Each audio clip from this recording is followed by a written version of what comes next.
সুপ্রিয় দর্শক, সবাইকে সাদর আমন্ত্রণ আমাদের আজকের ফ্রেশ প্রিমিয়াম তারকা কথনের আয়োজনে, এবং আশা করছি যে যেখানে বসে এই মুহূর্তে আমাকে দেখছেন তারা সকলেই ভালো আছেন, সুন্দর আছেন এবং চ্যানেলের সঙ্গেই আছেন সবসময়কার মতো। কৃতজ্ঞতা দিয়ে শুরু করতে চাই। চ্যানেলে 27-এ পদার্পণ করেছে, প্রতিদিনই আসলে মনে হয় কৃতজ্ঞতা চিত্তে বলতে চাই যে আপনাদের জন্য আসলে চ্যানেলে 27 বছরে পদার্পণ করেছে। এবং এই সময়টিতে আমরা স্মরণ করতে চাই আমাদের দেশের আমাদের ভাষা সৈনিক, আমাদের সকলের শ্রদ্ধেয় একজন লেখক, একজন অ্যাক্টিভিস্ট, একজন রিসার্চার, যিনি গত 2রা অক্টোবর গত হয়েছেন 96 বছর বয়সে। তার অনেক অনেক কাজ তিনি রেখে গেছেন, তার অনেক স্মৃতি আমাদের মাঝে রয়ে গেছে। কথা বলছি আমাদের সকলের শ্রদ্ধেয় আহমেদ রফিক স্যারের কথা। তিনি আমাদের অভিভাবক ছিলেন, দূর থেকে হলেও তার অভিভাবকত্বের সেই অস্তিত্ব আমরা আসলে টের পেয়েছি সবসময়, আমি বলতে পারি ব্যক্তিগতভাবে। এবং তার প্রতি শ্রদ্ধা, তার সকল স্মৃতির প্রতি শ্রদ্ধা জানিয়ে আজকের আয়োজন শুরু করতে চাই। এবং আজকের এই সময়টিতে আমরা আমাদের আজকের আমন্ত্রিত অতিথি যিনি, তিনি একজন ডকুমেন্টারি ফিল্ম মেকার বলতে তিনি পছন্দ করেন পরিচয় হিসেবে, এবং তার আরও অনেক পরিচয় রয়েছেন। আমাদের সঙ্গে রয়েছেন ফেরদৌসী মজুমদার, আমাদের ফিল্ম মেকার ফেরদৌসী মজুমদার। তিনি রিসেন্টলি শবনম ফেরদৌসী, আমাদের দুঃখিত, এবং তিনি ভূষণ থেকে এই হয়তো গতকালই হয়তো ল্যান্ড করেছেন। তার সম্প্রতি একটি কাজ থেকে তিনি ফিরেছেন, এবং তিনি ডকুমেন্টারি ফিল্ম মেকিংয়ের জায়গাটিকে আসলে সবসময় বেশি ফোকাল রেখেছেন। গতবার আমরা বসেছিলাম যখন আমার মনে পড়ে, তিনি ডকুমেন্টারি ফিল্ম মেকিংয়ের জায়গাটিকে খুব ইন্টারেস্টিংলি একটা পার্সপেক্টিভ দিয়েছেন। সেই জায়গাতে কথা বলবো। তার আগে আমি শুরুতেই যাকে স্মরণ করলাম তার জায়গাটি তো একটু আসতে চাই। তাকে আপনি খুব কাছ থেকে তার সান্নিধ্য পেয়েছেন, শবনম ফেরদৌসী। তার সম্পর্কে আমার খুব জানতে ইচ্ছা করে একজন তরুণ হিসেবে, যে তাকে কাছ থেকে দেখার অভিজ্ঞতাটা আসলে কেমন ছিল। কাজ করার কথাটা তো শুনবই, একজন ভাষা সৈনিককে কিভাবে স্মরণ করবেন? এই মুহূর্তে আসলে মাত্র তো তিনি গত হলেন, কোন দিক থেকে স্মরণ করা যায় সেটা বড় কথা না। আমি তাকে মানুষ হিসেবে বেশি স্মরণ করি। আমাদের এই জীবনে খুব অনন্য মানুষের সাথে দেখা সাক্ষাৎ তো কম হয়। তো আমার মনে হয় যে আমি অনেকের সাথে মিট করেছি, কিন্তু আহমদ রফিক উনি একটু একেবারে আলাদা। মানে এত নিভৃতচারী, এত নম্র একটি মানুষ, এত জ্ঞানী প্রাজ্ঞ, কিন্তু যার কোনো ভাব আপনি কাছে থেকে টের পাবেন না। খুব সাধারণ হয়ে থাকবার মতো একটি মহৎ গুণ তার আছে, তার ছিল। তার সঙ্গে পরিচয় একটি প্রামাণ্যচিত্র নির্মাণ করতে গিয়ে ভাষা জয়িতা, ভাষা আন্দোলনে নারীদের ভূমিকা। 2007 সালে ছবিটির কাজ শুরু করে, এবং শুরুতেই রিসার্চের বিভিন্ন বইপত্র পড়তে পড়তেই তিনি অবশ্য আমার তালিকার মধ্যে ছিলেন। যে সমস্ত ভাষা সংগ্রামী তখন জীবিত ছিলেন সবার ইন্টারভিউ করেছিলাম। তার ইন্টারভিউ করতে যাওয়ার কথা, কিন্তু আমি একটা সময় গিয়ে এত বই, প্রায় 100-150 মতো বই আমাকে পড়তে হয়েছিল, পেয়েছিলাম আমি, ছোট ছোট, বেশিরভাগই কোনো কাজের নয়। সো কনক্রিট একটা ইতিহাসের আউটলাইন আমি মাথায় না নিয়ে যদি শুটিংয়ে যাই, কাকে কি প্রশ্ন করব? আমার যেটা হয়ে গিয়েছিল তখন, যে এত ধরনের তথ্য এবং এত দ্বান্দ্বিক, একজন বলছে এটা, আরেকজন আরেক ধরনের ব্যাখ্যা দিচ্ছে, সব কিছু মিলে আমার মনে হলো যে আমার ওনার কাছে যেতে হবে আগে হিস্ট্রিটাকে প্রপারলি বোঝার জন্য, যে আমি কোন ট্র্যাকে যাব। তো আমাদের পারিবারিক বন্ধু কবিরাজ আহমেদ, উনি সম্পর্কে ফুপা হন, তার থ্রুতে গেলাম, কারণ উনি সেই মুহূর্তে কারোর সাথে কথা বলছিলেন না। কারণ তার ঠিক 1 বছর আগে তার স্ত্রী মারা যান। অসম্ভব শ্রদ্ধাপূর্ণ ভালোবাসার সম্পর্ক ছিল তাদের দুজনের, নিঃসন্তান। ফলে ওই মুহূর্তে উনি এক ধরনের আইসোলেশনে চলে গিয়েছিলেন। ফলে তার কাছে যাওয়াটা টাফ ছিল। তো ইরাজ ভাই আমাকে নিয়ে গেলেন এবং উনি আমার সাথে কথা শুরু করে, এবং প্রথম কথাতেই আমি খুব ভয়ে গিয়েছিলাম যে এত বড় একটা মানুষ, উনি কিভাবে কথা বলেন, যে এত সহজ কথা যায় না বলে সহজে, যে এই যে বৃহৎ মানুষদের সহজের হওয়ার ব্যাপারটা, সেটা ফিল করলাম। এবং ফ্রম ডে ওয়ান উনি আমাকে যে হেল্প করলেন, যে তরিতে তুলে দিলেন, যে ইতিহাসকে সহজ করে ব্যাখ্যা করবার, বুঝবার এবং ছাঁকনি দিয়ে ছেঁকে তোলার যে বিষয়টা, সেটা তো উনি মৌখিকভাবে বললেনই, কোন বই পড়বো, কোনভাবে অ্যাঙ্গেলে যাব, এবং আমি এরপর শুটিংয়ে গেলাম। এবং স্বাভাবিকভাবে ওনাকে নিয়ে অনেক শুটিং করা হয়েছে। যে শহীদ মিনারে গতকাল ওনাকে শেষ শ্রদ্ধা জানালো মানুষ, সেই শহীদ মিনারেই ওনাকে নিয়ে আমার প্রথম শুটিং করা। আমি গতকাল যেতে পারিনি, কারণ ওটা আমার জন্য নেওয়া খুব টাফ ছিল, যে যেখান থেকে আমি শুরু করেছিলাম সেখানে ওনাকে বিদায় জানাবো। এবং আমার তখন মনে হচ্ছে উনি তখন ততদিন ওনার 75-76 বছর হয়ে গেছে, ঠাঠা রোদ, সেখানে ওনাকে আমি বসিয়ে ঘন্টারও ঘন্টা ইন্টারভিউ করছি, এতটুকু বিরক্ত নেই। কতদিন আগে ছিল? মানে 2007 সালে। এবং আমি ভাবছি সারাক্ষণ কোনো টেনশন আগে ছাতা ধরবো, উনি ছাতা ধরতে দিচ্ছেন না। মাঝে মাঝে উনি উল্টো আমাকে বলছেন যে আপনি পানি খান, ড্রাই হয়ে যায়। উনি তো ডাক্তার একজন, ওনার পেছনে মেডিকেল, মানে ওনার ব্যাকগ্রাউন্ডে তো মেডিকেল হসপিটাল, যেখানে উনি ছাত্র ছিলেন, পড়েছেন, ভাষা আন্দোলনের সময় ছিলেন। তো কষ্টই দিয়েছি শুটিং টাইমে। কোনো একটা জটিলতা মনে হয়েছে যে ওনার ইন্টারভিউটা পেয়েছি, মনে হচ্ছে ঠিক নয়, এটা কি ঠিক কিনা। এবং যতটা সবচেয়ে ইন্টারেস্টিং বিষয় ছিল আমার যে অভিজ্ঞতা, যে সে সময় যত ভাষা সংগ্রামীর ইন্টারভিউ নিয়েছি, নারী পুরুষ সকলের, কেউ না কেউ সম্পূর্ণ বিশদ যে ব্যাখ্যাটা সেটা দিচ্ছিলেন না, খণ্ডিত আকারে। একমাত্র উনি নির্মোহভাবে প্রত্যেকের কথা, নিজের কথা কম বলে পুরো ইতিহাসটা ব্যাখ্যা দিলেন। এবং হয় কি, আমরা যখন ডকুমেন্টারি বানাতে যাই, একটা স্ট্রাকচার আউটলাইন মাথায় নিয়ে আমরা যাই, যে ম্যাপ থাকে, মাইন্ড ম্যাপিং, যে এইভাবে আমি গল্পটাকে গোছাবো। আফটার এডিটিং দেখা গেল যে উনি একজন সাধারণ পুরুষ ভাষা সৈনিক হিসেবে আমি ওনাকে নিয়ে এসেছিলাম ইন্টারভিউতে। হয়তো গবেষণার জায়গাটা আলাদা, কিন্তু অন ক্যামেরায় উনি ছিলেন আমার একজন প্রোটাগনিস্ট, মুখ্য প্রোটাগনিস্ট ছিলেন না। আচ্ছা। তো এডিট করতে করতে দেখা গেল যে উনি স্বাভাবিকভাবেই গল্পকারের জায়গাটা নিয়ে নিলেন, মেইন প্রোটাগনিস্টের জায়গাটা। কেন? আমি তো শুধু নারীদের ভূমিকার কথা বলছি না, আমি তো পুরো ভাষা আন্দোলনের ইতিহাসটা বলছি, তার মধ্যে নারীদের অভিজ্ঞতাটা পাঞ্চ করছি, তাই না? তো পুরো গল্পটা আমি দেখলাম, আপনি যদি ছবিটা দেখেন দেখবেন যে পুরো ভাষা আন্দোলনের ন্যারেটিভটা উনার মুখ থেকে নেওয়া। আমরা একটু দেখতে পারি, দেখে আবার? হ্যাঁ, যদি আপনারা কাট দেখাতে চান উনার। দেখে আবার ফিরছি। 47-এ ভারত পাকিস্তান দুটি আলাদা রাষ্ট্রের জন্ম হল। বাংলাদেশ পূর্ব পাকিস্তান নামে পশ্চিম পাকিস্তানের সাথে যুক্ত হল। সংখ্যাগরিষ্ঠ পূর্ব পাকিস্তানের ভাষা বাংলা, পশ্চিম পাকিস্তানের ভাষা উর্দু। শুরুতেই রাষ্ট্রভাষা প্রশ্নে তৈরি হল সমস্যা। মূলত যখন নাকি প্রথম পাকিস্তানের এই পোস্টকার্ড, এনভেলাপ, ডাক টিকিট এগুলো তৈরি হলো, দেখা গেল তার মধ্যে ইংরেজি এবং উর্দু আছে, বাংলা নেই। তাদের কাছে তখনই মনে হয়েছিল যে আমরা গোটা পাকিস্তানের সত্তা থেকে একটু ভিন্ন, এবং প্রতিবাদটা কিন্তু তখনই শুরু হয়। 21শে মার্চ রমনার রেসকোর্স ময়দান। পাকিস্তানের গভর্নর জেনারেল মোহাম্মদ আলী জিন্না পাকিস্তানের রাষ্ট্রভাষা প্রসঙ্গে ঘোষণা দিলেন, উর্দু এবং উর্দুই হবে পাকিস্তানের একমাত্র রাষ্ট্রভাষা। উপস্থিত ছাত্র জনতা সমস্যার প্রতিবাদ করলেন।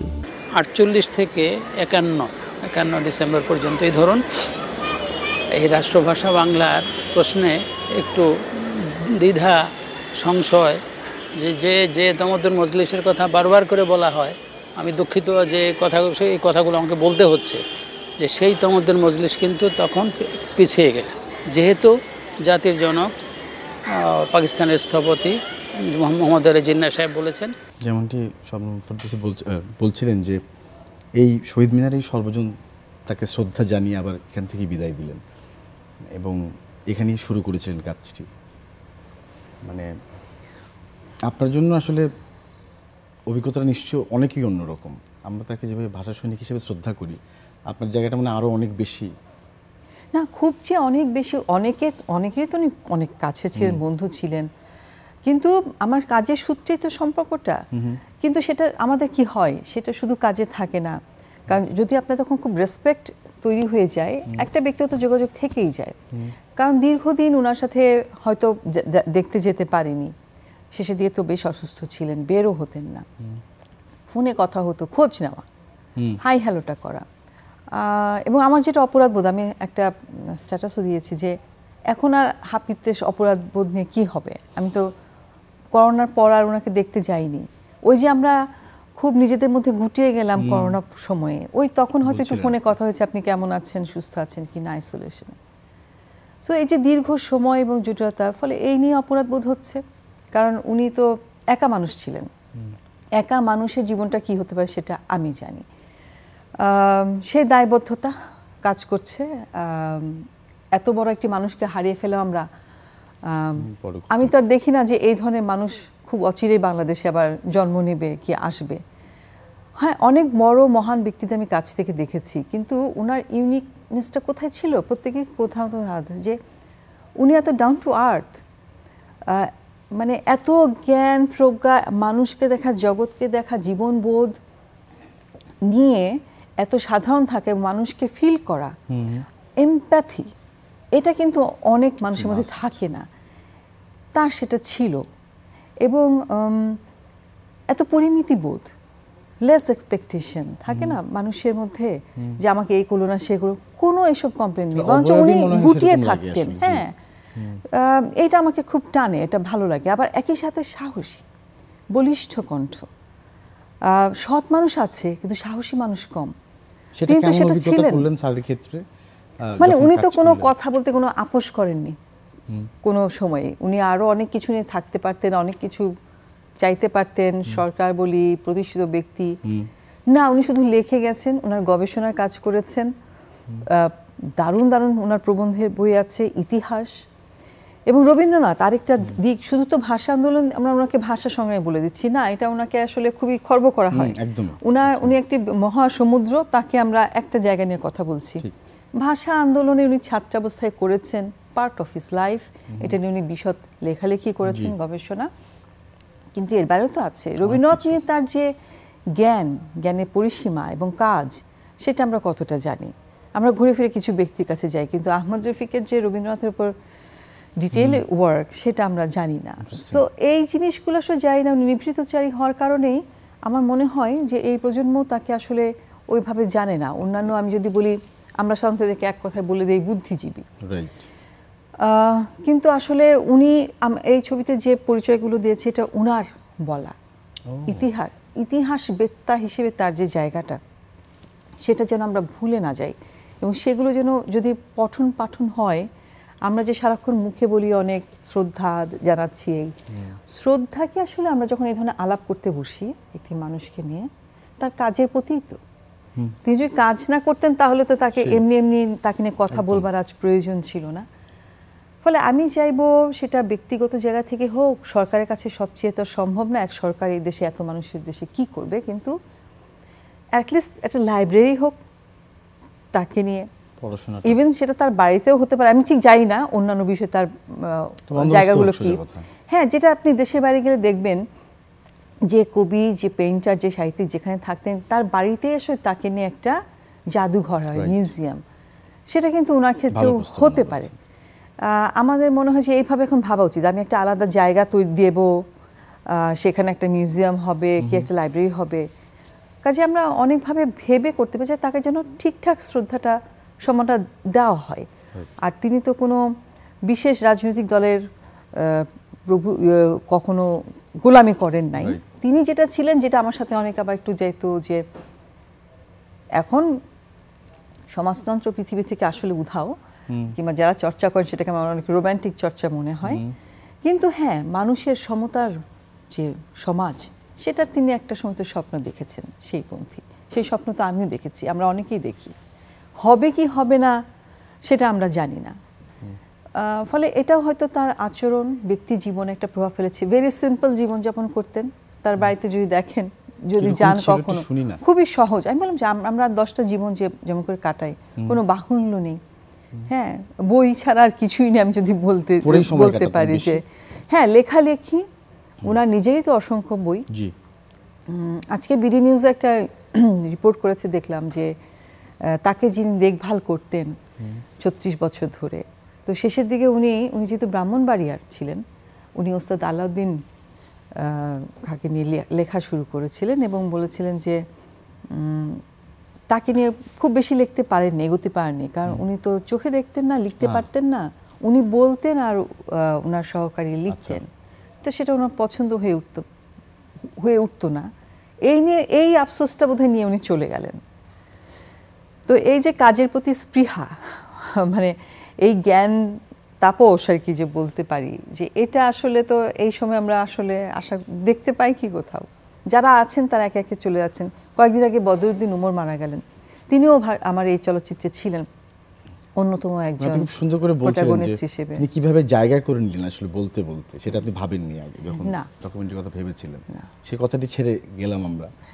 যে উনাকে আমার স্থান দিতে হলো চলচ্চিত্রের বেশিরভাগটাতে, কারণ উনার কাছে যেসব আমি তথ্য পাচ্ছিলাম, যেমন মোটামুটি ইন্টারভিউ সব হয়ে গেছে, তো শেষের দিকে আরেকটা প্যাচওয়ার্ক ওনার সাথে করছিলাম, তখন জানতে পারলাম যে নারী ভাষা সৈনিক তো অনেকেই ছিল অনেকভাবে, কিন্তু মর্গান হাই স্কুলের যে একজন টিচার ছিলেন মমতাজ বেগম, জি, তিনি আন্দোলন করার জন্য, ভাষা আন্দোলনকে, তাকে গ্রেফতার করা হয়েছিল। মানে নারী গ্রেফতার পরবর্তীতে আরও হয়েছে, কিন্তু ওই 52তেই যেটা হয়েছিল উনাকে গ্রেফতার করা হয়, এবং উনাকে যখন নিয়ে যাচ্ছিল তখন নারায়ণগঞ্জের লোকেরা গাছ কেটে রাস্তায় ব্লকেট তৈরি করেছিল, অনেক আন্দোলন হয়েছিল, তবু তাকে নিয়ে যায় এবং তাকে জেলে রাখা হয় 1 বছর। এবং জেল থেকে বের হওয়ার পর ওনার একটি ছোট মেয়ে ছিল, তখন ওনার ডিভোর্স হয়ে যায়, ওনার স্বামী ওনাকে তালাক দেন। এবং তারপর যে তার জীবনটা কি কষ্টে, মানে আমি যদি বলি একটি নারীর বলি, একজন ভাষা সংগ্রামী বল, তার যে সারা জীবনের সংগ্রাম ভাষা আন্দোলনের জন্য হলো, এই নিয়ে একটা আলাদা ছবি হতে পারত। এবং উনার সূত্র ধরেই আহমদ রফিকের তথ্য দেওয়া মতে আমি শেষ পর্যন্ত সেই মেয়েটিকে খুঁজে পাই, ছবিতে আছে, এবং তার যে পেইনটা, যে মাকে সারা জীবনের জন্য হারিয়ে ফেলা। ফলে এই তথ্য তো আহমদ রফিক ছাড়া আমাকে ওই মুহূর্তে কেউ দেন নেই। পরবর্তীতে অনেকে হয়তো বইতে লিখেছেন, পড়েছেন, এবং এটাকে নিরপেক্ষ একটি ইতিহাসের বয়ান তৈরি করে রেখে যাবার জন্য আহমদ রফিকেরই আমি উপর ভর করেছি, এবং রাফ কাটটা আমি ওনাকে দেখাই যে ঠিক আছে কিনা ইতিহাসের বয়ানটা। হ্যাঁ, উনি যখন দেখে অ্যাডমিট করেছেন যে হ্যাঁ, ছবিটা আরও বড় ছিল, একটু ছোট করা হয়েছিল, যে এখন আপনি এটাকে ফিনিশ করতে পারেন। তো এইরকম একটা জায়গা থেকে কাজটা করা, বড় একটি কাজ আপনি করেছেন, কৃতজ্ঞতা আগেই জানিয়ে রাখলাম। এবং আমি জানি যে আপনার মতো অনুভূতি আমার চাইলেও সম্ভব না করা। আপনি অনেক বেশি কাছ থেকে তাকে দেখেছেন, এবং এই ধরনের মানুষকে অনুভূতি করার অনুভূতিটা আসলে অনেক অন্যরকম আমার মনে হয়। তবে আমি ডকুমেন্টারি ফিল্ম মেকিংয়ের জায়গায় একটু আসতে চাই। আমরা গতবার যখন কথা বলেছিলাম, আপনি বিশেষভাবে এই যে রিসার্চ করা, একটা জিনিসকে খুঁটে বের করা, সত্যটা বের করে আনা, কিংবা এটার পুরো এলাবোরেশনটা মানুষের কাছে পৌঁছে দেওয়ার যে স্পৃহা বা যে তাগিদটা আপনি বোধ করেন অ্যাজ এ ফিল্ম মেকার, এটা নিয়ে আজকে কথা বলতে চাই একটু শেষ এখন থেকে আর কি। সেটি হচ্ছে যে ডকুমেন্টারি ফিল্ম মেকিংটার সিদ্ধান্তটা কবে নিলেন, আরেকবার একটু জিজ্ঞেস করতে চাই। গতবার আমরা এটা নিয়ে কথা বলতে পারিনি শেষটায়। কেন ডকুমেন্টারি ফিল্ম মেকিংয়ের দিকে হাঁটলেন? কিউরিয়াস ছিলেন তাই? না, এটা 2000 সালের ঘটনা। ফিল্ম বানাতে চাইতাম। ফিল্ম প্রথম যেদিন ক্যামেরার সামনে দাঁড়িয়েছি তখন ঠিক করেছি ক্যামেরার সামনে কাজ করব না, পেছনে, এখানে আনন্দ।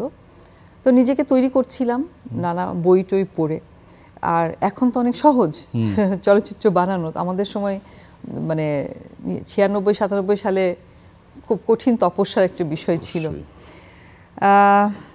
তো আমার তো ফিল্ম মেকিংটা শিখতে হবে। এখন তো সব ইউনিভার্সিটিতে পাওয়া যায় পড়তে, তখন তো সেই সুযোগ ছিল না। ফলে যেহেতু একটা documentary film making course offer করেছিল স্টেপস টুয়ার্ডস ডেভেলপমেন্ট 2000 সালে মানজারি হাসিন মুরাদের নেতৃত্বে, ফলে আমি ওটাই নেই যে আমাকে ফিল্ম মেকিংটাকে শিখতে হবে। প্রসেস তো একই, আপনি ডকুমেন্টারি বানাবেন না ফিকশন বানাবেন, যদিও একটু তফাৎ তখন অন্তপক্ষে ছিল, এখন আছে যে তখন আমরা ভিডিও ক্যামেরায় ডকুমেন্টারিটা করা যেত, কিন্তু তখন পর্যন্ত ডিজিটাল ক্যামেরা আসেনি, ফলে আপনাকে একদম রিলে কাজ করতে হতো। তো যাই হোক, আমরা তখন প্রথমে বেটা ক্যামে আমরা কাজ শুরু করি 2000 সালে। ফিল্ম মেকিং কোর্সটা করতে গিয়ে 3 মাসের একটা খুব ইন্টেন্সিভ ফিল্ম মেকিং কোর্স। তখন আমার প্রেমটা ডাইভার্ট হয়ে গেল ডকুমেন্টারির দিকে, ফিকশন থেকে, প্রসেসের মধ্যে। এর একটা কারণ হয়তো আমি যেহেতু সমাজবিজ্ঞানের ছাত্রী, ফলে আমার পক্ষে সমাজের সবকিছু দেখা এক ধরনের তো আমাদের চোখটা তৈরি করে দিয়েছে 4 বছর ইউনিভার্সিটি, কেস স্টাডি, কিভাবে একটা জিনিসকে গবেষণা করতে হয়। কারণ আমার মনে হয় আহমদ রফিকের সাথে আমার একটা ম্যাচ হয়েছিল, কারণ উনি তো গবেষক, আর যে কোনো ফিল্ম মেকারই, আমি বলবো না not only documentary film maker, আপনি যখন সিরিয়াসলি একটা কাজ করেন আপনি তো ওই বিষয়ের উপর একজনের গবেষক হয়ে ওঠেন। ভাষান্তর নিয়ে এখন আমি যতটা ভিভিডলি জানি, হ্যাঁ, এর ভালো দিক খারাপ দিক এটাও যদি বলি, এর নিয়ে পলিটিক্স, সেটা তো আবার একজন যে এর মধ্যে আছে সে জানে না। কারণ আমাদেরকে থিসিস অ্যান্টিথিসিস করে সিনথেসিসে যেতে হয়, যেটা শেষ পর্যন্ত ফিল্মটা তৈরি হয়। ফলে this is the process of documentary film making. সেই কারণে গবেষণা খুব জরুরি। সে আপনি 5 মিনিটের কাজ করুন আর 50 মিনিটের কাজ করুন, যে বিষয়টা নিয়ে কাজ করছেন সেটাকে, কারণ ডকুমেন্টারি একটা ডিমান্ড করে আপনি কারো পক্ষ হয়ে কথা বলবেন না, আপনি একটা নিরপেক্ষ বয়ান দেবেন।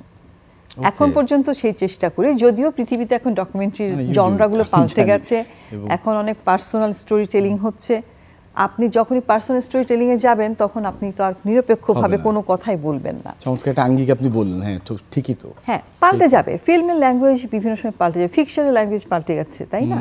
10 বছর আগে যে ধরনের ফিকশনের চর্চা হতো এখন তো আর তা নয়, ওই ভাষায় আমি এখন কথা বললে কেউ দেখবে না। ফলে প্রামাণ্যচিত্রেও সেটা হয়েছে, মানুষের কাছাকাছি যাবার জন্য মানুষ যাতে গ্রহণ করে অনেক ধরনের ঘরানা আছে, আমি বলবো যে জনরা আছে, যে কোন জনরায় আপনি ডকুমেন্টারিটা, সেটা তুমি ক্যাটাগরাইজ করেন নিশ্চয়ই আপনি আপনার মতো করে। এটা হচ্ছে একেবারে একটা হিস্ট্রির উপর, হিস্ট্রিক্যাল ডকুমেন্টারি, ফলে সেই জন্য যে বেসিক ঘরানা সেভাবেই আমি। এটা অনেক কঠিনও তো বটে, মানে একটা হ্যাঁ আপনার কঠিন হচ্ছে সিদ্ধান্তগুলো নেওয়া। আপনি 40 ঘন্টা ফুটেজ, আপনি 40 ঘন্টার মধ্যে আপনি নেবেন 60 মিনিট, কোনটা রাখবেন কোনটা রাখবেন না, this is a big challenge. এবং এটা আমি আহমদ রফিককেও উৎসাহ করতে যাই, এই ইতিহাসবেত্তাদেরও কিন্তু একই প্রবলেম ফেস করতে হয়, কারণ তারা বিভিন্ন জনের কাছে তথ্যপাত্র সংগ্রহ করেন, বিভিন্ন রকম পড়াশোনা করেন, কিন্তু শেষ পর্যন্ত আপনার সেন্সে যেটা মনে হয় যে সঠিক, এই ক্রস চেক করা হয়। তো ক্রস চেক আমার ভাষা জয়িতার ক্ষেত্রে অনেক ক্রস চেক করতে হয়েছে। তমুদ্দুন মজলিসের কথা অনেকে বলছেন না, উনি বলেছেন এরকম যে আপনি তো কাউকে ফেলে দিতে পারবেন না, সেই সময় যারা যারা আন্দোলন করেছে, আবার যারা করেননি আয়োজন হয়তো তার কথা বলছে, সেটাও তো আমি জায়গা দেব না, তাই না? ফলে এটা একটা কঠিন প্রসেস। হ্যাঁ, মিসইনফরমেশন এখন বেশি বড় না বলা চলে। ফুল লেন্থ ফিল্মে আপনাকে নেক্সট কবে পাচ্ছি? আজব কারখানার পরে। হ্যাঁ, আজব কারখানা তো প্রথম ফিকশন ফিল্ম ছিল, আর এটা এখন আইফ্লিক্সে দেখা যায়, বলে রাখছি। স্যারের কথা বলতে গিয়ে আমি আসলে অনেক কিছু ভাবছিলাম ওই সময়, বুসানের কথাটা বললাম, সেখান থেকে আপনি ট্রিপ করে জার্নিটা সম্পর্কে যদি একটু বলেন আমাদেরকে ছোট্ট করে। শেষ পর্যায়ে এসেছি, আজব কারখানা তো হয়ে গেছে, এখন নেক্সট যে ফিকশনটা করতে যাচ্ছি এটা বাংলাদেশ সরকারের অনুদান প্রাপ্ত, এবং আমি আরও 2জন প্রডিউসারকে নিয়ে এগুচ্ছি ইন্টারন্যাশনালি, রাজীব মহাজন আর আদনান হাবিব। হ্যাঁ, এই প্রজেক্টটি আমরা বুসান ফিল্ম ফেস্টিভ্যালের একটা জায়গা আছে এশিয়ান প্রজেক্ট মার্কেট, সেখানে আমরা অ্যাপ্লাই করেছিলাম। 400-র মতো 450 মতো প্রজেক্ট বোধহয় জমা পড়েছিল, তার মধ্যে 30টি ওরা নিয়েছে। তার মধ্যে বাংলাদেশ থেকে এবার 2টো প্রজেক্ট নেয়, একটা হচ্ছে বিপ্লব সরকারের ম্যাজিক ম্যান, আর আমাদের silence of the looms. Silence of the looms হচ্ছে মসলিন, আমাদের যে হারিয়ে যাওয়া মসলিন ঐতিহ্য, সেই সংগ্রামটা নিয়ে 200 বছর আগের একটি কাহিনী। স্বাভাবিকভাবে আমি তাঁতিদের গল্পটাই বলবো। আচ্ছা, এই যে 200 বছর আগের গল্পটা বলতে যখন গেলেন বা যাবেন, তখন তো অনেক পেছনে যেতে হয়। কিভাবে শুরু করেন? জাস্ট ছোট্ট প্রসেসটি জিজ্ঞেস করি, কিভাবে শুরুটা করেন আসলে? যদি ধরি যে এখনই আপনাকে প্রজেক্টটা দেওয়া হলো, way do you start? Curiosity থেকে জিজ্ঞেস না, মানে আমরা তো এখনো শুরু করিনি শুটিং, আমরা যাব শুটিংয়ে, প্রিপারেশনে চললো এতদিন, কারণ স্বাভাবিকভাবে গণ অভ্যুত্থানের পর অনেক কিছু থমকে ছিল, আমরা আসলে স্বাভাবিক হতে শুরু করেছি বেশ কিছুদিন হয়। আমার স্ক্রিপ্ট পর্যায়ে হয়ে গেছে, ফলে এখন আমরা আশা করি যে এই বছরে একটা শুটিংয়ে আমরা একটা পোর্শনে যেতে পারবো। আর শুরুটা কিভাবে হয় আসলে, মানে আপনি হয়তো আমাকে প্রশ্ন করতে পারেন কেন এই গল্পটা আমি বলতে চাই। গল্পটা আমি বলতে চাই কারণ আমার কাছে এটা মনে হয়েছে একটা ইউনিক ইতিহাস, অনেক বেশি, কারণ আমার কাছে অনেক সিগনিফিকেন্ট বটে। আর্টিজান, সামহাউ আর্টিজানরা আমার খুব প্রাণের কাছে মানুষ। আমি নিজেকে একজন আর্টিজান ফিল্ম মেকার মনে করি, কারণ আমি হাতের কাছে যা পেয়েছি যখন তাই নিয়ে কাজ করেছি। এক ছবিতে হয়তো 3 ধরনের ক্যামেরা আমি ব্যবহার করেছি, 2 জায়গায় এডিট করতে হয়েছে, কিন্তু আমি কাজটা করে গেছি আমার। তো আমাদের দেশে আর্টিজানরা কি করে, কিভাবে তো কাজ করে, হাতের কাছে যা পায়, খড়কুটো। যারা মুসলিম বুনতো 200 বছর আগে, তারা তখন বাঁশে, এত বড় বড় বাঁশ আছে আপনারা দেখেছেন কিনা, সেগুলো দিয়ে তাঁত বানাতেন। আপনি তো এখন এটা কোথাও পাবেন না, কাঠ ছাড়া কোনো তাঁত নেই। এবং সেই বাঁশের তাঁত কি হতো যে ঘুনে ধরেন আমাদের এখানে, হয়তো মসলিনটা অর্ধেক বোনা হয়ে গেছে, ভেঙে পড়লো, ফলে কি যে ভীষণ চ্যালেঞ্জ এবং কষ্টের মধ্য দিয়ে আমাদের তাঁতিরা গেছেন, এবং মসলিনটা তো আমাদেরকে প্রাইড দেয়, রাজা রাজরাদের পোশাক। যারা বুনতো তারা তো কোনোদিন মসলিন গায়ে দিতে পারেনি, কারণ এত এক্সপেন্সিভ। একটা মসলিন বুনতে কোনো কোনো মসলিনে 1 বছর লেগে যেত, 7-8 মাস তো স্বাভাবিক। এবং এত সূক্ষ্ম যে এখন আমাদের এখানে মসলিন রিপ্রোডিউস হচ্ছে 400 কাউন্টের হচ্ছে, 500 কাউন্টে এসছে, তখন হতো 1000 কাউন্ট। ফলে আমরা সেই জায়গায় রিচ করতে পারিনি, এবং যেটাকে হোয়াইট গোল্ড বলা হতো, এত মহামূল্যমান ছিল। এবং সেই সময় আপনি ব্রিটিশ পিরিয়ডেও আপনি যদি মসলিন চুরি করেন আপনার শাস্তি পেতে হবে, মানে ছিল, এতটা ভ্যালুয়েবল। আর এটা তো প্রাইডের ব্যাপার ছিল যে আমার কাছে এতটুকু মসলিন আছে, তার মানে BMW থাকার মতো একটা বিষয় আর কি।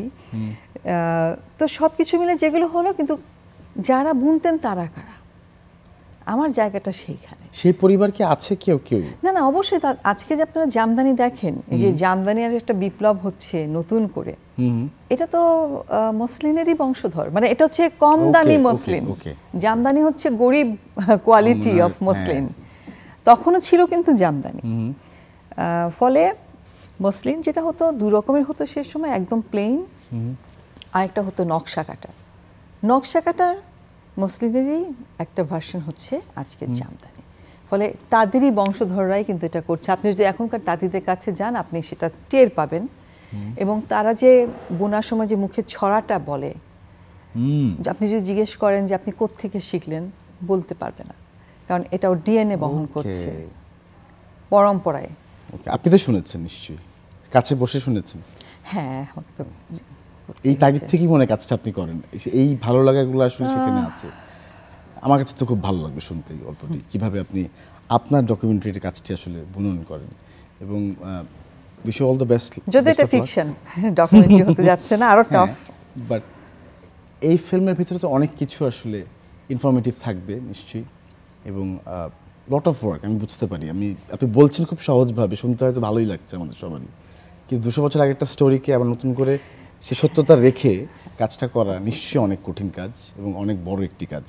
থ্যাংক ইউ ভেরি মাচ আবারও জানাতে চাই, এবং সামনের কাজগুলোর জন্য অপেক্ষা করছি আপনার অবশ্যই। এবং আজকে আসার জন্য অনেক ধন্যবাদ, এবং স্যারকে আরও একবার স্মরণ করছি, এবং অল মাই কনডোলেন্সেস টু ইউ। এত বড় একজন না না না, এটা আমি আসলে বলতে চাই যে ছবিটাই হয়েছে আজ থেকে এত বছর আগে। আহমদ রফিক ছাড়া আমার এখন মনে হয় যে কাজটা আমার একটা স্যাটিসফ্যাকশন শুধু আছে, ছবিটা কেমন হয়েছে সেটা আমি বলতে পারবো না, কিন্তু ইতিহাস যথাযথ রাখবার একটা চেষ্টা আছে। একদম, এটা সম্ভব হয়েছে আহমদ রফিকের। নিশ্চয়ই আমরা থাকলাম অপেক্ষায় সেটি দেখবার জন্য। প্রিয় দর্শক, আজকের আয়োজন শেষ করছি। সবাই ভালো থাকবেন, শুভেচ্ছা রইল।